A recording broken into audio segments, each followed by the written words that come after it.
قانون حرکت میں کیوں نہیں آتا؟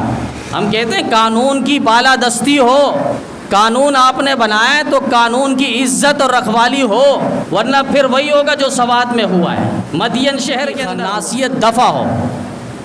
نبی علیہ السلام نے فرمایا اما استحی من رجل تستحی من الملائکہ، کیا میں اس شخص سے حیا نہ کروں جس سے آسمان کے نورانی ملائکہ اور فرشتے بھی حیا کرتے ہیں؟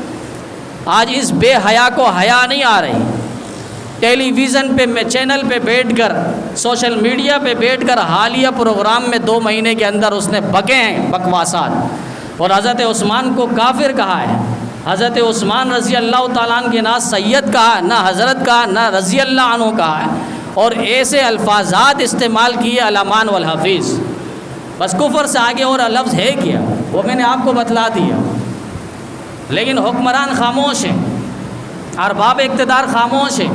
ان کی جوتی کی توہین ہو جائے، ان کی کرسی کی توہین ہو جائے، ان کے عہدے کی توہین ہو جائے، ان کے منصب کی توہین ہو جائے، ان کی وردی کی توہین ہو جائے، ان کے جاہ و جلال کی توہین ہو جائے، ان کے قانون کی توہین ہو جائے، وہاں انہیں بس نہیں چلتا۔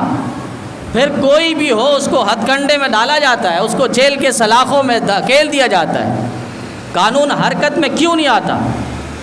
ہم کہتے ہیں قانون کی بالادستی ہو، قانون آپ نے بنایا ہے تو قانون کی عزت اور رکھوالی ہو، ورنہ پھر وہی ہوگا جو سوات میں ہوا ہے، مدین شہر کے اندر ہوا ہے۔ مسلمان بے غیرت نہیں ہے، بد عمل ہے، کمزور ہے، اعمال ان کے کمزور ہیں، کم ہے، لیکن بے غیرت نہیں ہے، بے ضمیر نہیں ہے۔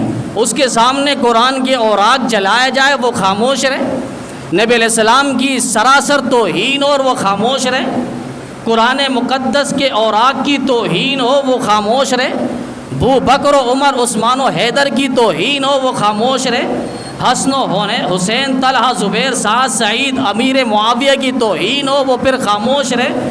ایسا نہیں ہو سکتا، مسلمان بے غیرت نہیں ہے، بد عمل ہو سکتا ہے، اور وہی مدین شہر کے اندر سوات کے اندر انہوں نے یہی دکھایا۔ ہم یہی بارہا کہتے آئے ہیں، خدارا قانون کو حرکت پہ لاؤ، قانون جو چیز نام تم نے بنائی ہے اس کو حرکت میں لاؤ، اور جو بعد میں جو واقعات ہوئے ہم تو اس کی مذمت کرتے ہیں۔ ایسا نہیں کرنا چاہیے تھا مسلمانوں کو، اس کے جسم کے ساتھ نہیں کھیلنا چاہیے تھا۔ وہ ایک تھانے کے کٹہرے کے اندر داخل ہو چکا تھا، پھر وہ جانے ارباب اقتدار جانے، وہ جانے پولیس والے جانے، وہ جانے تھانے دار جانے، وہ جانے افسران جانے، ذمہ داران جانے، ہم اپنی ذمے سے بری ہو چکے ہیں۔ لیکن انہیں پتہ ہے مسلمانوں کو کتنے ڈکیت گرفتار ہوئے، آیا کسی کا ہاتھ توڑا گیا، کسی کا ہاتھ کاٹا گیا، کسی پر قصاص جاری ہوا، کسی کو پابند سلاسل کیا گیا؟ کچھ بھی نہیں ہے۔ جانور تک قربانی کے لیے مسلمان جو لے کر آئے وہ چوری اور ڈکیتی پر کار اور گاڑیوں پہ بٹھا کر لے گئے، کتنوں کی قربانیاں انہوں نے غارت کی ہے۔ قانون حرکت پہ نہیں آ رہا، وقت پر اگر قانون حرکت پہ نہ آئے تو پھر مسلمان عشاق پیغمبر، عشاق قرآن اور جیالے پھر اس طرح درس دیا کرتے ہیں۔ تم نے کیا سمجھا مسلمان کچھ نہیں کر سکتے؟ وہ اگر اپنے لپیٹ میں آ جائے، پھر جس طرح آزاد کشمیر کے اندر ہوا، پھر اس طرح یہاں پر بھی ہو سکتا ہے کہ الیکٹرک کو دن پہ تارے دکھا سکتا ہے۔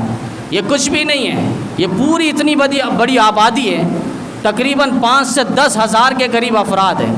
خدا کی قسم یہ صرف دفتروں کا چکر چھوڑ دیں، ہم نے دفتروں کے چکر بہت لگا لیے ہیں، کمپلین بہت کر لی ہیں، عزت کی باتیں بہت کر لی ان کی دہلیز پر جا کر۔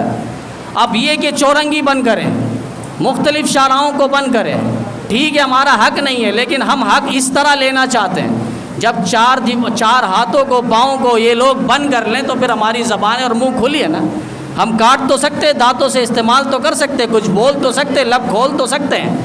تو یہ 10 ہزار کے قریب آبادیاں ہیں، یہ اپنا حق پھر اس طرح لے سکتے ہیں۔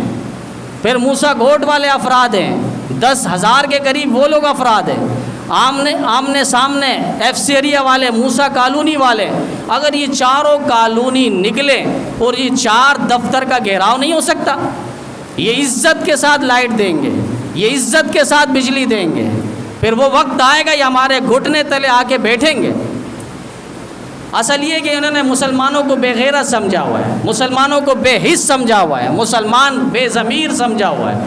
لیکن خدا را جب یہ آپے سے باہر آئیں تو پھر تمہیں ناکو چنے چبوا کر رہیں گے. پھر یہ اب بھی ہوش کے ناخن لو اور جس طرح انصاف کا پھریرا لہرانا ہے اس عوام کے ساتھ، مسلمانوں کے ساتھ، کالونی کے ساتھ، اس طرح پیش آؤ. سوتیلی ماں والا سلوک ان کے ساتھ نہ کرو، ورنہ یہ آپے سے اور درپ سے باہر ہوئے تو خدا کی قسم وہی ہوگا جو مدین شہر کے اندر ہوا.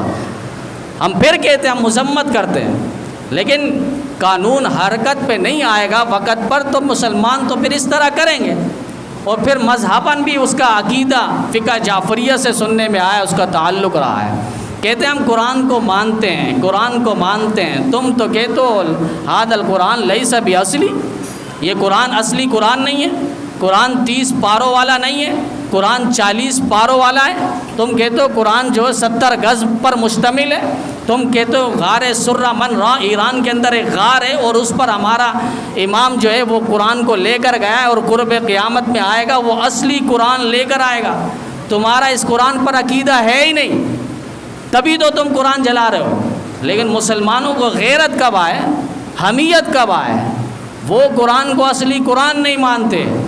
آج ایسے لنگ دڑنگ فقیر ہجڑے قسم کے اسمبلی کے اندر بیٹھے ہوئے قرآن کے خلاف احکامات بنا رہے ہیں، قرآن کے خلاف قانون سازی ہو رہی ہے.